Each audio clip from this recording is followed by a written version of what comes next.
దీపారాధనల్లో అనేక రకాలైన దీపారాధనలు ఉన్నాయి. దీపాలలో జలదీపాలకు ప్రత్యేకమైన ప్రాధాన్యత ఉంది. జలదీపాలు అంటే ఏంటో, జలదీపాలు వెలిగించడం ద్వారా ఎలాంటి ప్రయోజనాలు చేకూరతాయో, జలదీపాలు వెలిగించడం ద్వారా ఎటువంటి సమస్యల నుంచి సులభంగా బయటపడవచ్చో నేటి శుభం లాభం అనే శీర్షికన పరిశీలిద్దాం. జలదీపాలు అంటే ఏంటంటే, నదీ తీరంలో కానీ, నదిలో కానీ, నీళ్లలో కానీ వెలిగించే దీపాలను జలదీపాలు అంటారు.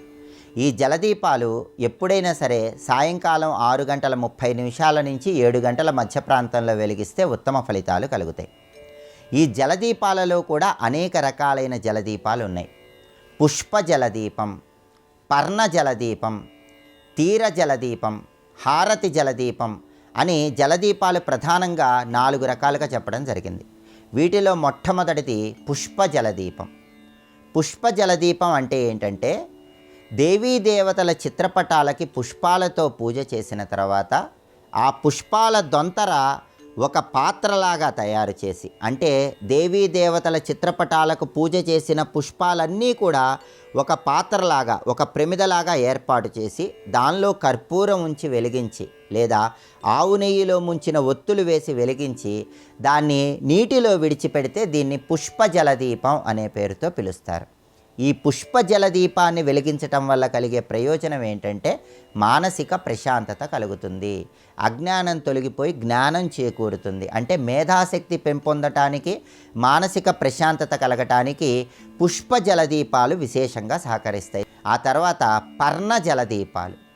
పర్ణ జలదీపాలు అంటే ఆకుల మీద వెలిగించే జలదీపాలను పర్ణ జలదీపాలు అంటారు. అయితే ఈ పర్ణ జలదీపాలు వెలిగించేటప్పుడు ఆకుల మీద కర్పూరం ఉంచి దీపం వెలిగించి, లేదా ఆకుల మీద ఆవు నెయ్యిలో ముంచినటువంటి ఒత్తులు వేసి వెలిగించి వాటిని నీళ్ళల్లో విడిచిపెడితే వీటిని పర్ణ జలదీపాలు అంటారు.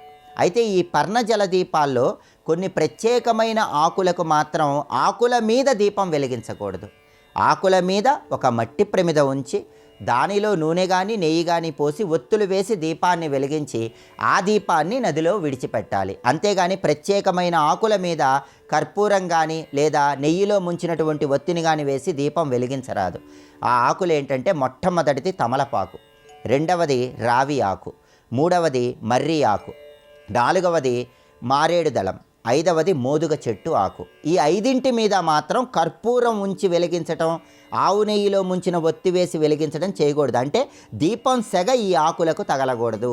ఈ ఆకుల మీద మట్టి ప్రమిద ఉంచి నూనె కానీ నెయ్యి కానీ పోసి ఒత్తులు వేసి దీపాన్ని వెలిగించి ఆ ఆకులతో పాటుగా దీపాన్ని నదిలో విడిచిపెట్టాలి. వీటినే పర్ణ జలదీపాలు అనే పేరుతో పిలుస్తారు. ఈ పర్ణ జలదీపాలు వెలిగించడం ద్వారా ధనాకర్షణ, జనాకర్షణ పెంపొందింపజేసుకోవచ్చు. ఆ తర్వాత మూడవ జలదీపం తీర జలదీపం. తీర జలదీపం అంటే ఎక్కడైనా నదిలో స్నానం చేసిన తర్వాత నదీ తీరంలో వెలిగించే దీపాలను తీర జలదీపాలు అంటారు. అయితే ఈ తీర జలదీపాలు వెలిగించేటప్పుడు కూడా ఒక ప్రత్యేకమైన నియమం పాటించాలి. ఆ నియమం ఏంటంటే, నదిలో స్నానం చేసిన వెంటనే ఆ నీటికి దగ్గరలో తీరదీపం వెలిగించకూడదు.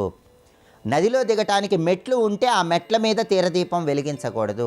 నదీ ప్రవాహానికి అత్యంత సమీపంలో తీరదీపం వెలిగించకూడదు.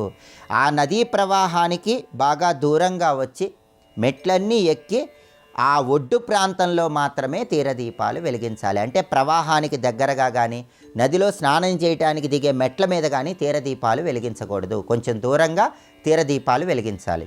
ఆ తీరదీపాలు కూడా ఎలా వెలిగించాలంటే జంట దీపాలు వెలిగించాలి.